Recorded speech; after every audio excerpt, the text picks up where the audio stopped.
अस्सलाम वालेकुम first year बेटे। Open your biology book, page number 91 अपनी बुक को आप लोग ओपन करेंगे। Chapter number 4 biomolecules.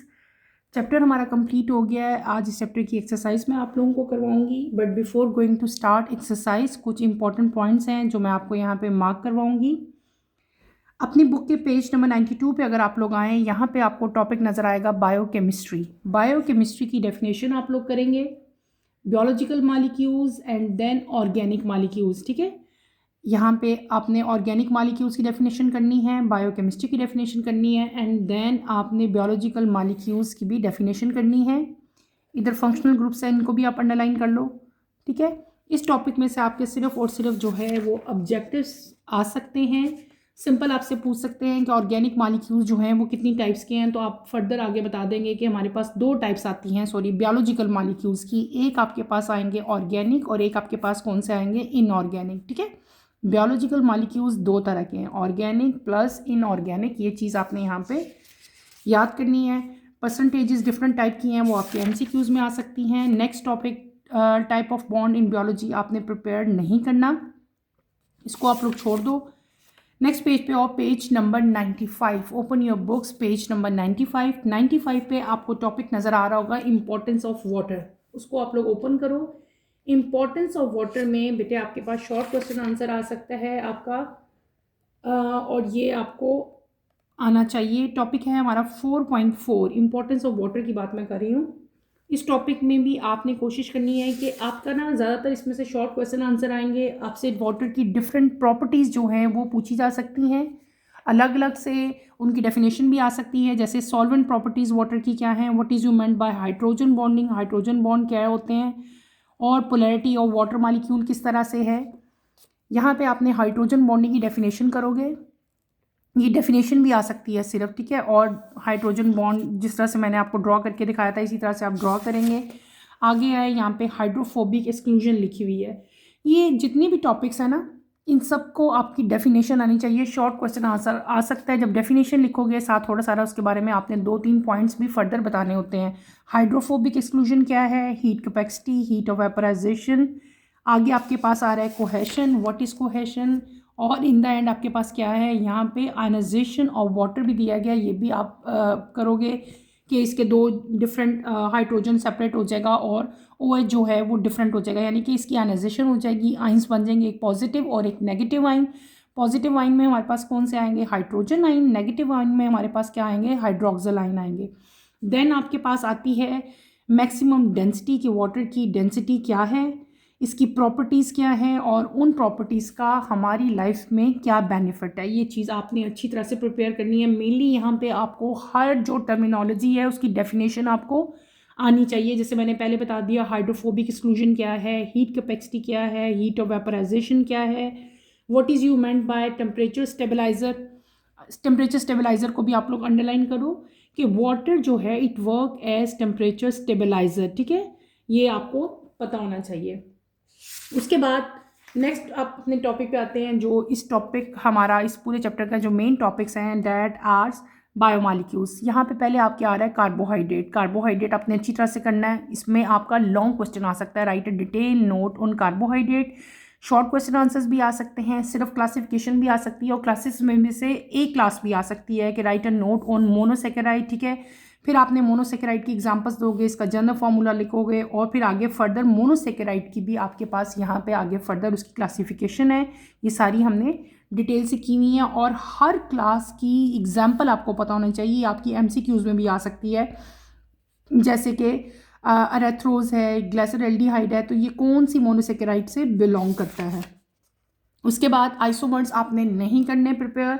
Ring structure monosaccharide का है, ये सारे स्ट्रक्चर्स मैंने आप लोगों को अच्छी तरह से करवाए थे। इन ribosome, fructose, galactose and glucose, इनके रिंग स्ट्रक्चर आपने अच्छी तरह से प्रिपेयर करने हैं, ये आपको आने चाहिए। They are very important. मैं यहाँ पे राइट कर रही हूँ, आप इसको राइट कर लो। ठीक है, उसके बाद आगे आप आएँ तो आपके पास आते हैं मोनोसेकेराइड के बाद डाइसेकेराइड। ठीक है, और कभी कभार आपका सिंपल क्वेश्चन भी आ सकता है कि write down the properties of monosaccharide, कि आपने सिर्फ और सिर्फ मोनोसेकेराइड की प्रॉपर्टीज बतानी है। उस केस में आपने पॉइंट वाइज लिखना है। जैसे कि आपको एज ए एग्जांपल मैं बताती हूँ, मोनोसेकेराइड की प्रॉपर्टीज आएंगी तो आप किस तरह से राइट करोगे। आप सिंपली राइट करोगे, they are easily soluble in water, they have 3 to 7 carbon atom, ठीक है। जस्ट एग्जाम्पल मैं आपको दे रही हूँ। और आप क्या लिख सकते हैं, जैसे कि आप बता सकते हो कि ये जो है प्राइमरी एनर्जी स्टोरेज मॉलिक्यूल जो मोनोसेक्राइड में है, डैट इज ग्लूकोज, और they are further classified into sub group. और कॉमन एग्जांपल में आप इसके पेंटोसिस और हेक्सोसिस बता सकते हो। और हेक्सोसिस आपने पढ़ा था कि बड़ा सेंट्रल रोल प्ले करता है किसमें, एनर्जी स्टोरेज में। इसी तरह आगे डाइसेकेराइड आते हैं। डाइसेकेराइड पे भी आपका नोट आ सकता है, या सिर्फ माल्टोज पे, लैक्टोज पे और सक्रोज पे भी आपके शॉर्ट नोट आ सकते हैं शॉर्ट क्वेश्चन आंसर्स में। और स्ट्रक्चर भी आ सकते हैं। ये स्ट्रक्चर सारे मैंने आपको अच्छी तरह से एक्सप्लेन किए थे, ठीक है। और इन द एंड आपके पास यहाँ पे बेटे जो एग्जाम्पल्स हैं हमारे पास डिफरेंट टाइप की, स्ट्रक्चरल आइसोमेरिज्म हमने पढ़ा था, सारा वो सारा यहाँ पे डिटेल से जो है वो आ सकता है। अगर हम बात करें यहाँ पे माल्टोज की, तो माल्टोज का स्ट्रक्चर अच्छी तरह से आपने करना है, लैक्टोज का भी करोगे, सक्रोज का भी करोगे, क्लियर। आगे चलते हैं, हमारे पास पॉलीसेकेराइड है। पॉलीसेकेराइड में आपके पास हमारे पास क्या आ जाएगा, स्टार्च आ सकता है। सिर्फ स्टार्च में नोट आएगा, तो आपने कोशिश करनी है कि इसको भी आप पॉइंट वाइज लिखो कि व्हाट इज स्टार्च, ठीक है। पॉइंट्स में इसकी सारे आपने करेक्टर लिखने हैं। उसके बाद आपके पास अमाइलोज आएगा, ठीक है। अमाइलोपेक्टिन है, ग्लाइकोजन है, सेलुलोज है। ये सारा का सारा जो है पॉलीसेकेराइड, ठीक है। ये polysaccharide topic, this is very important. इसके आगे भी आप इंपॉर्टेंट लिखें, ठीक है। ये बहुत ज़्यादा इंपॉर्टेंट है, इस पर शॉर्ट क्वेश्चन आंसर आते हैं कि write down note on starch, amylose, amylopectin, glycogen and cellulose, ये आपको आने चाहिए, क्लियर। इसके अलावा अगर आप आगे चलते हैं, अगले नेक्स्ट टॉपिक पे आप मूव करो, तो बेटे नेक्स्ट टॉपिक हमें यहाँ पे क्या दिया हुआ है, हमें नेक्स्ट टॉपिक हमारा आएगा डिफरेंस आ सकते हैं कि what is the difference between structural isomerism and stereo isomerism. काइटिंग के बाद हमें जो है वो दिया हुआ है, ठीक है।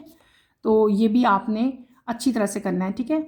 यहाँ पे भी आपको बताया हुआ है कि ये पैक्टिन, लैग्निन, एगर एंड म्यूरिन, ये भी तीनों आपको इनके भी डेफिनेशंस आनी चाहिए। अगला फूड मालिक्यूल जो हमें दिया हुआ है, bio molecules, that is proteins. Proteins is also very important. इसमें से भी बहुत ज़्यादा शॉर्ट या लॉन्ग क्वेश्चन आ सकता है।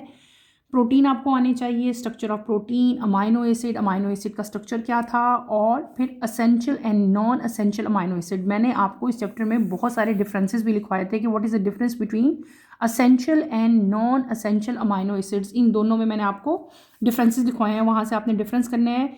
इसमें डिफरेंस आता है, what is the difference between essential and non essential, ये मैंने आपको लिखवाए भी हैं। यहाँ पे बुक में भी आपके पास इसकी डेफिनेशन दी हुई है और इनकी एग्जांपल्स भी दी हुई हैं। आगे आपके पास आता है पेप्टाइड बॉन्ड, उसको भी अंडरलाइन करो, इसकी डेफिनेशन भी आपने करनी है, ठीक है। उसके बाद स्ट्रक्चर लेवल्स हैं प्रोटीन के, प्राइमरी स्ट्रक्चर इसका कैसा है, सेकेंडरी कैसा है, टर्शरी कैसा है, ये भी आपने अच्छी तरह से करना है। और यहाँ पे शॉर्ट क्वेश्चन आंसर्स बहुत ज़्यादा आते हैं। हीमोग्लोबिन, ठीक है, और सिकल सेल एनीमिया, इन दोनों में क्या डिफरेंस है, ये आपका बार बार क्वेश्चन अक्सर जो है रिपीट होता है। What is the difference between haemoglobin और सिकल सेल एनीमिया। मैंने आपको बताया था कि यहाँ पे अमाइनो एसिड का जो सीक्वेंस है उसमें एक चेंज आ जाता है, ठीक है। नॉर्मल जो हीमोग्लोबिन है वहाँ पे ग्लूटामिक एसिड की जगह क्या आ जाता है, वेलिन आ जाता है, और एक डिजीज़ काज होती है, that is known as sickle cell haemoglobin, clear. उसके बाद आपके पास सेकेंडरी स्ट्रक्चर आएगा, सेकेंडरी के बाद tertiary, and in the end quaternary structure हमारे पास आता है। ये भी आपने अच्छी तरह से प्रिपेयर करने हैं। पॉलीसेकेराइड्स और proteins, they are very important. इनमें से अक्सर क्वेश्चन जो हैं वो रिपीट होते हैं, बार बार आते हैं। उसके बाद हम आते हैं classification of proteins. Classification of proteins भी मैंने आपको करवाया था। इस टेबल के आगे भी आप लोग लिखो important, this is also very important. What is the difference between fibrous protein and globular protein, ये डिफरेंसेस भी आपने करने हैं, ये भी आपके शॉर्ट क्वेश्चन आंसर्स में आ सकते हैं। नेक्स्ट आता है role of protein in life, very important, ठीक है। यहाँ पे मैं लिख देती हूँ वेरी इंपॉर्टेंट, इसको आपने लाजमी करना है। Role of protein in life क्या है, यानी कि इंपॉर्टेंस ऑफ प्रोटीन्स क्या है, बहुत ज़्यादा लिखी हुई हैं। आपने अगर मार्क्स देख लेना, 4 मार्क्स का है, या ये लॉन्ग क्वेश्चन है, ये लॉन्ग भी आ सकता है, ये शॉर्ट भी आ सकता है, ठीक है। इसको अंडरलाइन करके यहाँ पे आपने सारे जितने भी टर्मिनोलॉजीज़ हैं ये सब आपको पता होना चाहिए कि इन हार्मोन्स का मेनली फंक्शन क्या है, ठीक है। ये भी आपको पता होना चाहिए, एमसीक्यू में भी आ सकता है। नेक्स्ट आपका आता है लिपिड। लिपिड में आपके डिफरेंसेस आ सकते हैं फैट्स एंड ऑयल्स में, ये लिखे हुए हैं यहाँ पे। What is the difference between fat and oil, ये आप करोगे। उसके बाद ग्लाइसरॉल और फैटी एसिड में क्या डिफरेंस है ये भी मैंने आपको लिखवाया है। सैचुरेटेड और अनसैचुरेटेड फैटी एसिड में क्या डिफरेंस है ये भी मैंने आपको राइट करवाया है। उसके बाद आप आए वैक्सेस की तरफ, इसको भी आपने अच्छी तरह से करना है। आपके पेपर में क्वेश्चन आ सकता है कि what is importance of waxes, या वैक्सेस जो है वो किस लिए यूज़ की जाती हैं आपको पता होना चाहिए। नेक्स्ट आप लोग फास्फोलिपिड पे आओ। फास्फोलिपिड भी आपने करने हैं, टर्पीन्स भी करनी है, स्टीरॉइड्स भी आप करोगे, ठीक है। और उसके बाद बेटे role of lipid in life, very important, ये भी बहुत ज़्यादा इंपॉर्टेंट है, ये आपका लॉन्ग क्वेश्चन में आ सकता है। उसके बाद अगर नीचे आए, the most important topic of the chapter that is nucleic acid, ठीक है। न्यूक्लिक एसिड में से शॉर्ट क्वेश्चन आंसर ज़्यादा आ सकते हैं। जितनी टर्मिनोलॉजीज यहाँ पे दी हुई हैं सबको आपने अंडरलाइन करना है और सबको अच्छी तरह से प्रिपेयर करना है। What is pentose sugar, what is nucleoside, what are nitrogenous bases, what is phosphoric acid, और जितने भी स्ट्रक्चर्स यहाँ पे मैंने आपको करवाए थे वो सारे के सारे आप लोग यहाँ पे डिटेल से करोगे। मैंने जब ये टॉपिक पढ़ाया था तब भी आपको मैंने बहुत डिटेल से पढ़ाया था ये, ठीक। अगले पेज पे आए, नेक्स्ट पे, formation of phosphodiester bond. Phosphodiester bond किस तरह से बनता है ये आपने इसकी फॉर्मेशन को अच्छी तरह से प्रिपेयर करना है। What is you meant bye phosphodiester linkage, ये आपको पता होना चाहिए। डबल हेलिकल स्ट्रक्चर, और फिर आपका लॉन्ग क्वेश्चन आ सकता है किस पे, डी ऑक्सीराइबो न्यूक्लिक एसिड पे क्वेश्चन आ सकता है। What is Watson and Crick model of DNA, explain it in detail. तब आपने डिटेल स्ट्रक्चर जितने यहाँ पे पॉइंट्स लिखे हैं वो भी लिखोगे और साथ आप इसके डायग्राम भी ड्रॉ करोगे। उसके बाद जीन की डेफिनेशन आ सकती है। राइबो न्यूक्लिक एसिड क्या है, उनकी कितनी टाइप्स हैं, 3 टाइप्स हैं, तीनों के नाम आप मेंशन करोगे और तीनों के बारे में अच्छी तरह डिटेल से लिखोगे, ये भी आ सकता है। What is you meant by central dogma, what is transcription, और in the end what is you meant by conjugated molecules, ये भी आपने करने हैं। कंजुगेटेड मालिक्यूल्स क्या होते हैं, ये वो मालिक्यूल्स हैं जो दो या दो से ज़्यादा मॉलिक्यूल्स जो डिफरेंट कैटेगरीज होते हैं उनसे मिलके बनते हैं। 3 आगे फर्दर इनकी जो है वो इंपॉर्टेंट टाइप्स दी हुई हैं आपको, ये तीनों टाइप्स आपने करनी है, ठीक है। और इसी तरह से आपका चैप्टर जो है वो ख़त्म होता है। इस चैप्टर में 2 इंपॉर्टेंट जो डायग्राम्स थी वो मैंने आपको बनवाई थी। एक बनवाई थी डीएनए की और एक डायग्राम हमने ड्रॉ की थी आरएनए की, अगर आपको याद हो, ठीक है। यहाँ पे जब आपका डीएनए पे अगर नोट आए, right a note on DNA या वॉटसन एंड क्रिक मॉडल पे नोट आएगा, तो आपने जब नोट लिखना है नोट के साथ आपने ये डायग्राम मस्ट ड्रॉ करनी है, ठीक है। ये डायग्राम मैंने बनाई है स्ट्रक्चर ऑफ डीएनए, और वॉटसन एंड क्रिक मॉडल जो डीएनए का उसमें भी आप यही डायग्राम जो है वो ड्रॉ करोगे। ये मैंने आपको डिटेल से बना के दिखाई थी कि किस तरह से आपने इसको प्रिपेयर करना है। सेकंड डायग्राम हमारे पास आती है स्ट्रक्चर ऑफ आरएनए। आरएनए का स्ट्रक्चर भी मैंने यहाँ पे ड्रॉ किया था, आपको अच्छी तरह से एक्सप्लेन किया था। सिंगल स्ट्रैंड है, वहाँ पे आपके पास क्या था, डबल स्ट्रैंड जो है वो डीएनए में होता है। और एक और इम्पॉर्टेंट पॉइंट बेटे, मैंने आप लोगों को यहाँ पे डीएनए और आरएनए में डिफरेंसेस भी और सिमिलैरिटीज़ दोनों यहाँ पे जो है मैंने आपको नोट करवाई हैं। इस आपने डीएनए और आरएनए के डिफरेंसेस भी करने हैं, और डीएनए और आरएनए में जो सिमिलैरिटीज़ हैं, जो सिमिलर चीज़ें हैं वो भी मैंने आपको राइट करवाई हैं, वो भी आपने लाजमी करनी है। अब हम चलते हैं अपनी एक्सरसाइज की तरफ। Open your book, page number 125 आप बुक का ओपन करेंगे। यहाँ पे आपको एक्सरसाइज दी गई है। एक्सरसाइज का पहला क्वेश्चन हमारे पास है सेक्शन 1 MCQs यानी कि मल्टीपल चॉइस क्वेश्चन यहाँ पे दिए गए हैं। 1 बाय 1 मैं आपको करवाऊंगी। नंबर 1 है, which characteristics of water molecules is responsible for most of the unique properties of water. इसका राइट आंसर है पार्ट डी, स्टिक टुगेदर, यानी कि उसके मालिक्यूल जो हैं ड्यू टू हाइड्रोजन बॉन्डिंग वो क्या हो जाते हैं, दे स्टिक टुगेदर, ठीक है, ये राइट ऑप्शन है। नंबर 2 है, to which group of lipid the human sex hormone belong, it belong to steroids. ए पे आप लोग जो है वो टिक लगाओगे। नेक्स्ट पार्ट 3 पे आप चलें, which of the following is not a protein. आपको 4 ऑप्शन दिए हुए हैं, कौन सा ऐसा है जो प्रोटीन नहीं है, डैट इज कोलेस्ट्रॉल। बी पे आप टिक लगाएंगे, B is your right option. आगे चलें, number 4, which one is the largest carbohydrate. Largest carbohydrate हमारे पास यहाँ पे कौन सा है, that is A is your right option, cellulose. Which compound would be manufactured difficulty when soil has a shortage of phosphorus? DNA। इसका right answer क्या है बेटे, पार्ट 5 का राइट आंसर है हमारे पास ए यानी कि DNA। ए पे आप लोग टिक लगाएंगे। क्वेश्चन नंबर 6 पे आओ, a compound whose chemical composition is most closely related to maltose is, इसका आंसर है आपके पास स्टार्च। ए आंसर है आपका। पार्ट 6 का राइट आंसर क्या हो गया, ए पार्ट यानी कि स्टार्च। नेक्स्ट चलते हैं क्वेश्चन नंबर 7 की तरफ। Which group is found in all fatty acid, fatty acid में कौन सा ग्रुप है इन चारों में से, तो राइट आंसर आपका है डी पार्ट COOH। इसको आप लोग टिक मार्क करोगे। नंबर 8 है हीमोग्लोबिन हैज, हीमोग्लोबिन का स्ट्रक्चर आपसे पूछा गया है, ठीक है। तो हीमोग्लोबिन का स्ट्रक्चर होता है क्वाटरनरी स्ट्रक्चर, इसको डी पे आप लोग जो है टिक मार्क करेंगे, D is your right option. Next आते हैं हम 9 की तरफ। Which process produce peptide bond, peptide bond किस प्रोसेस से बनते हैं, तो आपका राइट आंसर है बी, डीहाइड्रेशन सिंथेसिस, ठीक है। डीहाइड्रेशन सिंथेसिस जो है हमारा राइट ऑप्शन आएगा। नेक्स्ट चलते हैं सेक्शन नंबर 2 की तरफ। शॉर्ट क्वेश्चन आंसर्स आपको यहाँ पे दिए गए हैं। पहला क्वेश्चन हमारा है draw a sketch of hydrolysis reaction. Hydrolysis reaction आपकी बुक में दिया गया है, आप वहीं से इसका आंसर लिखोगे। अपनी बुक के पीछे आए आप लोग, पेज नंबर 95 पे आओ। यहाँ पे आपको टॉपिक दिया हुआ है, ये वाला देखो ऊपर आए, ब्रेकिंग ऑफ मैक्रोमॉलिक्यूल्स हाइड्रोलिसिस। आपने ये वाला रिएक्शन जो है वहाँ पे ये डायग्राम पूरी बनानी है, स्ट्रक्चर बनाना है। माल्टोज है, इसकी हाइड्रोलिसिस हुई है, आपके पास क्या बन गया, ग्लूकोज प्लस ग्लूकोज। ये आप यहाँ पे राइट करोगे इसके आंसर में। फर्स्ट क्वेश्चन का आंसर है draw a sketch hydrolysis reaction, तो ये आपने ड्रॉ करना है, ठीक है। क्लियर हो गया, ये पार्ट 1 सेक्शन जो है आपका उसका पहले क्वेश्चन का आंसर है, ठीक है।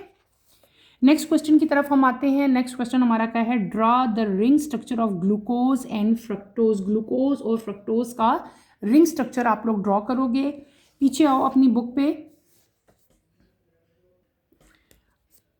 Draw the ring structure of glucose and fructose के लिए आप अपनी बुक के पीछे आए, पेज नंबर 101 एंड 102 पे आपको रिंग स्ट्रक्चर यहाँ पे गिवन है। ये ग्लूकोज का स्ट्रक्चर दिया हुआ है, यहाँ पे अगर आप देखो तो आपको बुक में फ्रक्टोज का स्ट्रक्चर भी दिया गया, आपने यही स्ट्रक्चर वहाँ पे ड्रॉ करने हैं अपने क्वेश्चन नंबर 2 के लिए। नेक्स्ट आता है क्वेश्चन नंबर 3। क्वेश्चन नंबर 3 पे अगर आप लोग जाएं, क्वेश्चन नंबर 3 अपनी बुक का देखो, define isomers and stereo isomers. बेटे आइसोमर्स और स्टीरियो आइसोमर्स आपकी बुक में लिखे हुए हैं, एक दफ़ा से दोबारा मैं रिपीट कर देती हूँ। आइसोमर्स वो मॉलिक्यूल्स होते हैं जिनका मॉलिक्यूलर फॉर्मूला सेम होता है, लेकिन स्ट्रक्चर अरेंजमेंट एटम्स की क्या होती है, डिफरेंट होती है। और अगर स्टीरियो आइसोमेरिज्म को देखा जाए, ये वो आइसोमर्स हैं जिनका स्ट्रक्चर फार्मूला सेम होता है, लेकिन इनकी जो स्पेशल अरेंजमेंट है एटम्स की या ग्रुप्स की, वो अराउंड द कार्बन एटम होती है। आपकी बुक में इन दोनों की डेफिनेशन लिखी हुई है। Draw the sketch of amino acid, आपकी बुक में अमाइनो एसिड का स्ट्रक्चर जो है वो दिया गया है। इसके अलावा जब मैंने आपको अमाइनो एसिड पढ़ाए थे तो मैंने भी इसका स्ट्रक्चर आपको ड्रॉ करके दिखाया था। नेक्स्ट क्वेश्चन है question number 5, outline the synthesis of peptide linkage. आपने पेप्टाइड लिंकेज का जो स्ट्रक्चर है पूरा, उसका एक सिंथेसिस जो है पेप्टाइड लिंकेज की, जो आपके पास सिंथेसिस आपकी बुक में भी दी गई है, आपने यहाँ पे उसका पूरा प्रोसेस सिंथेसिस का जो है वो बताना है।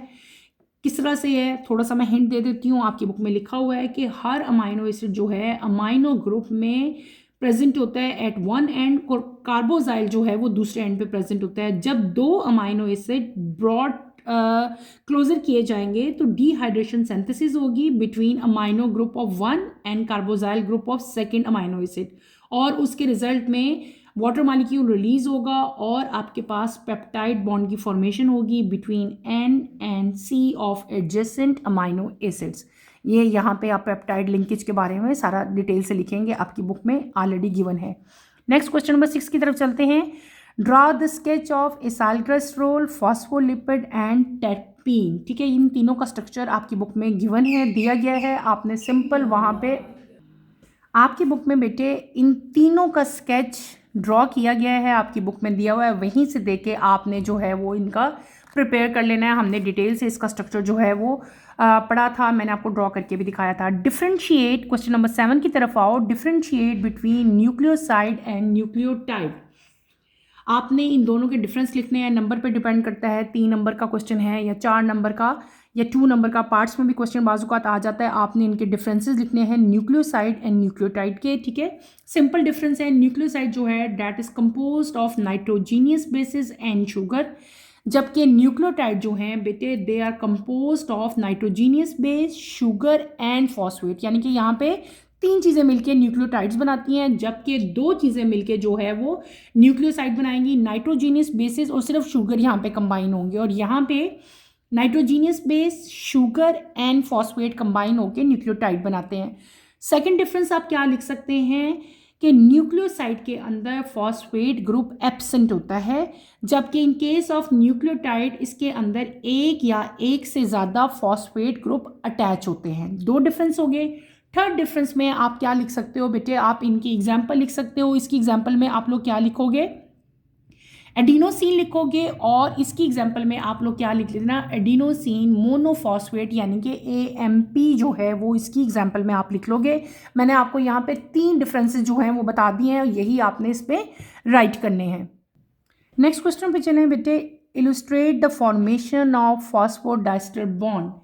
फॉस्फोडाइस्टर बॉन्ड किस तरह से बनता है आपकी बुक में अभी दिया गया था, मैंने इसको अंडरलाइन भी करवाया है, वहीं से आपने बेटे हमने ये डिटेल से पढ़ा भी है और बुक में गिवन भी है, वहीं से आप इसका आंसर जो है वो देख सकते हो। लास्ट क्वेश्चन यहाँ पे, state the central dogma of gene expression. अभी मैंने आपको इसको भी अंडरलाइन करवाया है, लास्ट में ही है आपकी बुक के, हमने पढ़ा था व्हाट इज सेंट्रल डोगमा, ये देखें यहाँ पे, तो यही आपने इसके आंसर में यहाँ पे राइट करना है। ठीक है, क्लियर।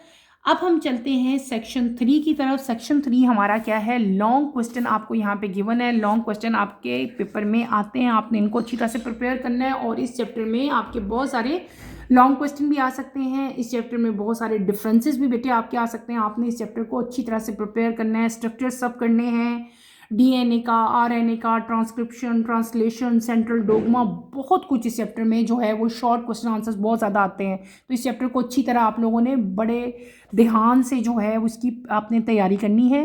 पहला लॉन्ग क्वेश्चन है हमारा, distinguish carbohydrate, protein, lipid and nucleic acid as the 4 fundamental biological molecules. ठीक है, अब ये जो क्वेश्चन है ये बहुत डिटेल क्वेश्चन बन जाता है। ठीक है, यानी कि आप कार्बोहाइड्रेट पे भी नोट लिखोगे, प्रोटीन पे भी लिखोगे, लिपिड पे भी लिखोगे, न्यूक्लिक एसिड पे भी लिखोगे। इस तरह के लॉन्ग क्वेश्चन आपके पेपर में नहीं आते। आपके पेपर में किस तरह का क्वेश्चन आएगा, या तो सिर्फ आपसे प्रोटीन पूछे जाएंगे, या सिर्फ कार्बोहाइड्रेट, या सिर्फ, यानी कि हर बायोलॉजिकल मॉलिक्यूल जो है वो सेपरेट सेपरेट पूछा जाएगा।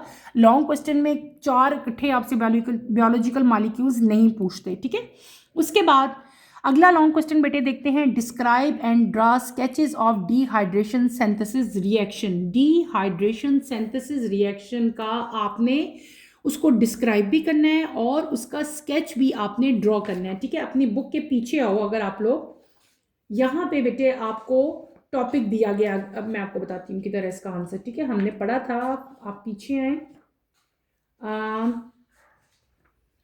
पीछे आओ, तो जहाँ पे आपको कंडेंसेशन एंड हाइड्रोलिसिस बताया गया ना, आपने यहाँ पे कंडेंसेशन और हाइड्रोलिसिस जो है वो पूरा का पूरा लिखना है, और उसमें बहुत सारे स्ट्रक्चर्स भी आपको बताए हुए हैं सिंथेसिस रिएक्शन में, वो भी यहाँ पे आप जो है वो मेंशन करेंगे।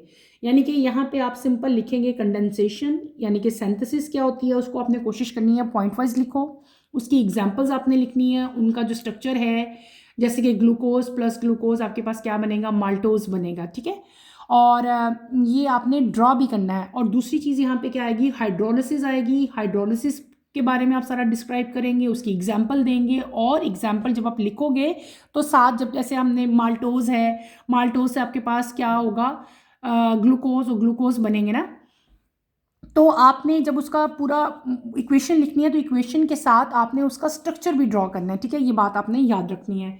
नेक्स्ट क्वेश्चन की तरफ हम आते हैं। क्वेश्चन नंबर आपका आता है 3, explain how the properties of water make it the medium of life. ठीक है,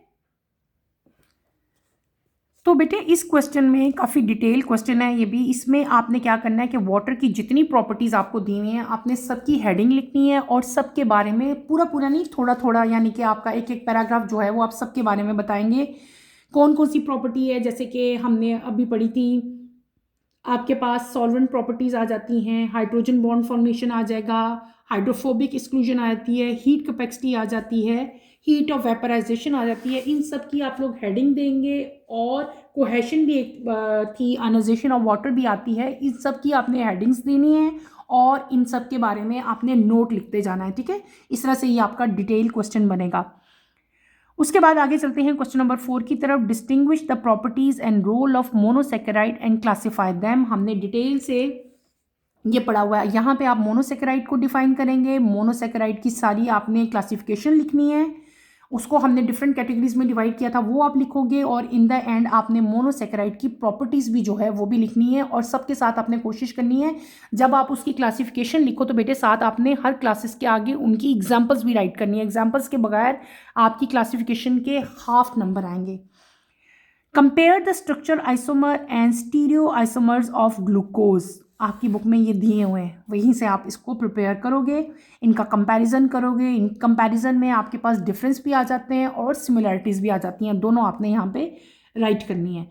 फिर आपका आ जाता है distinguish the properties and role of disaccharide. Disaccharide हमने डिटेल से पढ़े हैं। मोनोसेकेराइड के बाद अगला टॉपिक आपका जो था वो डाइसेकेराइड का था। डाइसेकेराइड के बारे में आप डिटेल नोट लिखना है, जितना आपकी बुक में गिवन है कोशिश करनी है कि सारा का सारा जो है वो आप लिखो, देन ही आपका जो है वो लॉन्ग क्वेश्चन बनता है। अच्छे खासा लॉन्ग क्वेश्चन लिखोगे तो ही आपके फुल मार्क्स आएंगे, ठीक है। अगला क्वेश्चन हम चलते हैं। Define protein and amino acid and outline the synthesis and breakage of peptide linkage. आपने यहाँ पे बेटे अमाइनो एसिड, पहले आप प्रोटीन की हेडिंग देंगे, प्रोटीन को डिफाइन करेंगे, देन आप अमाइनो एसिड लिखोगे। अमाइनो एसिड क्या है, उसका स्ट्रक्चर फार्मूला क्या है, कैसे अमाइनो एसिड बनता है, उसकी सारी सिंथेसिस, उसकी जो पेप्टाइड लिंकेज क्या होता है, उसकी ब्रेकडाउन। यानी कि आपने प्रोटीन के ऊपर एक डिटेल नोट लिखना है, अमाइनो एसिड के ऊपर और प्रोटीन्स के ऊपर। Clear. Justify the significance of sequence of amino acid through the example of sickle cell hemoglobin। आपकी बुक में sickle cell hemoglobin एग्जाम्पल के तौर पे दिया गया है। हमने डिटेल से ये एग्जाम्पल पढ़ी थी। सबसे पहले तो आपने क्या करना है, आपने अमाइनो एसिड, पीछे आए बेटे मैं आपको बताती हूँ। प्रोटीन पे ये देखें, ये यहाँ से आपने शुरू हो जाना है स्ट्रक्चरल लेवल ऑफ प्रोटीन से। यहाँ से शुरू होके प्राइमरी स्ट्रक्चर पूरा लिखना है आपने, और इसमें सारा आपको मैंने ये डायग्राम भी ड्रॉ करके दिखाई थी। और ये जो सीक्वेंस नीचे दिया गया है, ये सीक्वेंस भी आप इस क्वेश्चन में राइट करोगे, यानी कि इसमें आपका सारा का सारा प्राइमरी स्ट्रक्चर आएगा। कोशिश करनी है कि इस क्वेश्चन में आप लोग जो है वो डायग्राम भी ड्रॉ करें और इसको डायग्राम से अच्छी तरह एक्सप्लेन करें। नेक्स्ट क्वेश्चन की तरफ चलते हैं। Describe the properties and roles of acyl glycerol, phospholipid, terpenes and waxes. आपने इन चारों की सिर्फ और सिर्फ प्रॉपर्टीज लिखनी है। प्रॉपर्टीज कैसे लिखनी है, आपने पैराग्राफ की फॉर्म में नहीं लिखनी, आपने नंबर दे के 1 2 3 4 इस तरह दे के इनकी जो है प्रॉपर्टीज लिखनी है। आपकी बुक में इन सब की प्रॉपर्टीज दी गई है, पीछे जाओ वहाँ पे इन चारों की प्रॉपर्टीज बेटे आपके पास मौजूद है, बुक में ही से ये दिया गया है। प्रॉपर्टीज लिखनी है और इनके आपने रोल्स लिखने हैं। Question number 10, describe the molecular level structure of nucleotide. Nucleotide का मॉलिक्यूलर लेवल स्ट्रक्चर जो है वो आपने इस क्वेश्चन में डिस्क्राइब करना है। अच्छा, यहाँ पे आपने कंफ्यूज नहीं होना, आपसे पूछा हुआ है molecular level structure of nucleotide, तो आपने सिर्फ और सिर्फ न्यूक्लियोटाइड पे नोट लिखना है। इस टाइम आपसे ना तो फॉस्फोडाइस्टर बॉन्ड पूछा हुआ है, ना आपसे न्यूक्लियोसाइड पूछे हैं, आपसे ना नाइट्रोजीनियस बेस पूछी है और ना ही पेंटोज शुगर पूछी हुई है। स्ट्रक्चर पूछा है आपसे डिटेल किसका, न्यूक्लियोटाइड का। आप इसको किस तरह से राइट करोगे बेटे, आप अक्सर बच्चे क्या होते हैं उनको क्वेश्चन सही तरह से समझ नहीं आती कि क्वेश्चन के आंसर में राइट क्या करना था। आपको लग रहा होता है कि हमने सही क्वेश्चन लिखा है, लेकिन आपने टू द पॉइंट आंसर नहीं लिखा होता। आप देखो यहाँ पे लिखा हुआ है describe the molecular level structure of nucleotide. आपने पूरा स्टेप बाय स्टेप लिखना है, उसका पूरा लेवल बताना है न्यूक्लियोटाइड का। तो सबसे पहले हमारे पास न्यूक्लियोसाइड में आपने बताना है it is composed of 2 components. Nucleotide के 2 कंपोनेंट्स हैं। मैं दोबारा ये क्वेश्चन बता ही देती हूँ आपको ताकि आपको इसकी अच्छी तरह समझ आ जाए। ये थोड़ा सा कन्फ्यूजन है, इसमें डिटेल क्वेश्चन है और ये इंपॉर्टेंट क्वेश्चन है, आ सकता है पेपर में। आप बताओगे कि न्यूक्लियोसाइड के फर्दर 2 यूनिट्स मतलब 2 कंपोनेंट्स हैं। कितने कंपोनेंट्स हैं, आपने हेडिंग देनी है न्यूक्लियोटाइड की। देन आप बताओगे कि इसके 2 कंपोनेंट्स हैं, एक है न्यूक्लियोसाइड और एक है फॉस्फोरिक एसिड। पहले आपने न्यूक्लियोसाइड को बेटे सारा लिखना है। न्यूक्लियोसाइड के आगे फर्दर 2 यूनिट्स हैं, कौन कौन से, पेंटोज शुगर और नाइट्रोजीनियस बेसिस। क्लियर हो गया। दूसरी चीज़ हमने क्या पढ़ी थी, मैंने आपको बताया था कि इसके 2 कंपोनेंट है, एक है न्यूक्लियोसाइड, ठीक है, एक न्यूक्लियोसाइड है और एक कौन सा है, फॉस्फोरिक एसिड। न्यूक्लियोसाइड के आगे फर्दर 2 कंपोनेंट्स हैं, कौन कौन से, पेंटोज शुगर और नाइट्रोजीनियस बेसिस। पेंटोज शुगर के ऊपर भी डिटेल नोट लिखोगे और दूसरा नाइट्रोजीनियस बेसिस के भी हमने पढ़ी कि नाइट्रोजीनियस 2 तरह की होती हैं, प्यूरिन एंड पिरिमिडिन, वो आप डिटेल से लिखेंगे। सेकंड जो आपके पास कंपोनेंट था दैट इज फॉस्फोरिक एसिड। फिर आपने फॉस्फोरिक एसिड सारा डिटेल लिखना है, उसके बाद आपने उसकी फॉर्मेशन लिखनी है फॉस्फोडाइस्टर बॉन्ड की, और इन द एंड उस फॉर्मेशन का मैकेनिज्म, और सबसे एंड पे आप क्या लिखेंगे, रोल ऑफ न्यूक्लियोटाइड। बस यहाँ तक ये क्वेश्चन करना है, रोल ऑफ न्यूक्लियोटाइड तक। डीएनए और आरएनए इसके अंदर आपने नहीं लिखना। क्लियर। अगला क्वेश्चन है explain the double helical structure of DNA as propose by Watson and Crick. Very important, Watson and Crick का पूरा मॉडल विद डायग्राम आप यहाँ पे लिखेंगे और साथ डायग्राम भी इसकी ड्रॉ करेंगे। मैंने बहुत डिटेल से आप लोगों को ये पढ़ाया हुआ है। Explain the journal structure of RNA and differentiate between 3 types of RNA. आपने डिटेल स्ट्रक्चर आरएनए का बताना है, उसके बाद आपने इसका डायग्राम ड्रॉ करनी है और इसकी 3 टाइप्स जो हैं उनको अलग अलग हेडिंग दे के अच्छी तरह से आप डिफाइन करेंगे। लास्ट क्वेश्चन है define conjugated molecules and describe the role of common conjugated molecules. What are conjugated molecules? अभी मैंने आपको बताए थे कंजुगेटेड मॉलिक्यूल्स क्या होते हैं। उनकी आगे 3 टाइप्स आपकी बुक में दी हैं, तीनों की बतानी है और उनके रोल जो हैं वो भी आपने इनके बताने हैं। ये क्वेश्चन भी आपकी बुक में गिवन है। क्लियर हो गया। और इसके साथ ही मैंने आपको बताया था कि मैंने बहुत सारे डिफरेंसेस और सिमिलैरिटीज़ भी आपको करवाई हुई हैं, वो भी आपने लाजमी करनी है। लास्ट क्वेश्चन की तरफ हम आते हैं। इस चैप्टर का लास्ट क्वेश्चन जो है हमारा that is inquisitive questions. Inquisitive questions मैं आपको करवाती हूँ, इजी से हैं, 1 बाय 1 बेटे ओरली मैं आपको करवाऊंगी, आप लोग सुने और इसको अपनी अपनी वर्डिंग्स में लिखने की कोशिश करें। फर्स्ट क्वेश्चन हमारा है, इंक्यूजिटिव क्वेश्चंस की तरफ आप आए। What happen if even 1 amino acid is substituted for another in A polypeptide chain, provide a specific example. Question आपसे पूछा हुआ है कि अगर एक अमाइनो एसिड को हम सब्स्टिट्यूट कर लेते हैं अदर पॉलीपेप्टाइड चेन के लिए तो व्हाट हैपन, और आपने इसकी कोई एक प्रॉपर एग्जाम्पल भी सजेस्ट करनी है। तो इसमें आप क्या बताओगे कि जो नंबर, सीक्वेंस और टाइप ऑफ अमाइनो एसिड होती है they are highly specific in primary structure of protein. हर अमाइनो एसिड जो है वो एक स्पेसिफिक प्रोटीन के लिए होता है। ये नहीं है कि आप कोई भी अमाइनो एसिड्स किसी भी प्रोटीन में जाके जो है वो हम डाल देंगे और वो प्रोटीन बन जाएगा, ऐसा नहीं होगा। हर प्रोटीन का अपना एक अमाइनो एसिड है बेटे। तो यहाँ पे आप क्या लिखेंगे, सिंपली आप बताओगे कि number, sequence and type of amino acid is highly specific in primary structure of protein for its proper functioning. और आपको पता है अगर कोई भी अमाइनो एसिड मिस हो जाए या एक्स्ट्रा आ जाए, ठीक है, या जो अमाइनो एसिड वहाँ पे अटैच नहीं होना था उसकी जगह कोई और हो जाए, तो बहुत सारे जो हैं वो मेल फंक्शनिंग हो जाती है, मेल फंक्शनिंग। इसके अलावा बहुत सारे डिजीज़ भी जो हैं वो हमारे पास जो हैं वो आती हैं। कॉमन एग्जाम्पल में मतलब आप इसको ऐसे लिखोगे ना कि प्राइमरी स्ट्रक्चर जो है इसको हम डिटरमिन करते हैं by order of nucleotides in DNA, और एनी चेंज, कोई भी चेंज इस सीक्वेंस में आएगा तो उसकी वजह से एबनॉर्मल प्रोटीन बनेंगे, और एबनॉर्मल प्रोटीन की वजह से क्या होता है कि जो नॉर्मल फंक्शन परफॉर्म करना होता है उस प्रोटीन ने वो फंक्शन परफॉर्म नहीं कर पाएंगे। कॉमन एग्जांपल आप इसकी दोगे, कॉमन एग्जांपल में हमारे पास सिकल सेल हीमोग्लोबिन जो है वो इसकी कॉमन एग्जांपल है। सिकल सेल हीमोग्लोबिन में क्या होता है आपकी बुक में लिखा हुआ है, वहीं से वो पूरी की पूरी एग्जांपल आपने इस क्वेश्चन में कोट कर देनी है। Is that clear? नेक्स्ट चलते हैं क्वेश्चन नंबर 2 की तरफ। How does the 3 dimensional structure of protein relate to its function. जो 3 डायमेंशनल स्ट्रक्चर है प्रोटीन का बेटे उसके बारे में आप बताओगे। आपने सिंपल यहाँ पे क्या बताना है कि 3 डायमेंशनल स्ट्रक्चर जो प्रोटीन का है बेटे वो क्रूशल है टू इट्स फंक्शन, क्योंकि वो डिटरमिन करता है कि किस तरह से प्रोटीन ने डिफरेंट मॉलिक्यूल्स के साथ इंटरेक्ट करना है। ठीक है, जैसे कि इसकी एग्जांपल्स आप दोगे कि एंजाइम सीक्वेंस में अमाइनो एसिड जो हैं वो एक्टिव साइट डिसाइड करते हैं जहाँ पे सबस्ट्रेट ने बाइंड अप होना होता है। और इसकी एग्जांपल क्या है कि सिकल सेल एनीमिया में अगर आपको पता है कि कोई भी अमाइनो एसिड जो है वो बीटा चेन में अगर आ जाए तो क्या होता है, स्ट्रक्चर चेंज हो जाता है। यानी कि यहाँ पे भी आप सिकल सेल एनीमिया की एग्जांपल देंगे। थर्ड एग्जांपल में आप लिख सकते हो कि अगर मिसफोल्डिंग हो जाए प्रोटीन के स्ट्रक्चर में तो इसकी वजह से सेवरल डिजीजेस काज होती हैं, जैसे कि अल्जाइमर और पार्किंसन जो हैं वो इसकी कॉमन एग्जांपल्स हैं। ये आपने इस क्वेश्चन के आंसर में राइट करना है। Is that clear? Question number 3 की तरफ चलते हैं। लास्ट क्वेश्चन है हमारा, how do nucleic acid encode genetic information and how is this information translated into protein. यहाँ पे आप क्या करोगे कि तमाम के तमाम ऑर्गेनिज्म जो है सेम बेसिक मैकेनिज्म रीडिंग का और जीन्स को एक्सप्रेशन जो है उसका यूज़ करते हैं और इस पूरे से प्रोसेस को हम लोग क्या कहते हैं, this process is known as central dogma. क्या कहते हैं इसको बेटे, सेंट्रल डोगमा कहते हैं। सेंट्रल डोगमा के अंदर आपके पास दो प्रोसेस आते हैं, एक आता है ट्रांसक्रिप्शन और एक आपका आता है ट्रांसलेशन।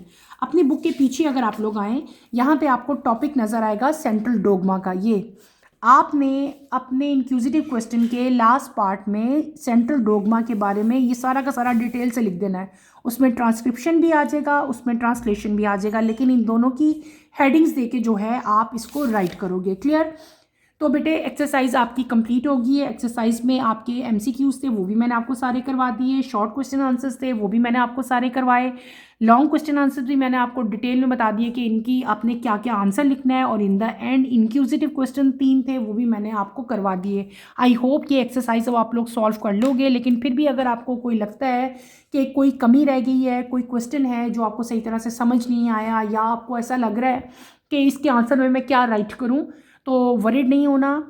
मैं हमेशा इधर ही हूँ आप लोगों की हेल्प के लिए। आप मुझे मैसेज करें, इंशाल्लाह मैं फ़ौरन उसका रिप्लाई करूँगी और आपका प्रॉब्लम जो है उसको सॉल्व करूँगी। तो यहीं पे अपना टॉपिक बेटे मैं ख़त्म करूँगी। इंशाल्लाह कमिंग लेक्चर में हम नेक्स्ट चैप्टर की तरफ जाएंगे। नेक्स्ट लेक्चर की नोटिफिकेशन के लिए आप चैनल को शेयर करें, लाइक करें और सब्सक्राइब करें, और मुझे यहीं पे इजाज़त दें। इंशाल्लाह नेक्स्ट लेक्चर में आपसे दोबारा मुलाकात होगी। टिल देन अल्लाह हाफिज़ फर्स्ट ईयर, टेक केयर बेटे, अपना ख्याल रखिएगा और दुआओं में मुझे याद रखिएगा। अल्लाह हाफिज़।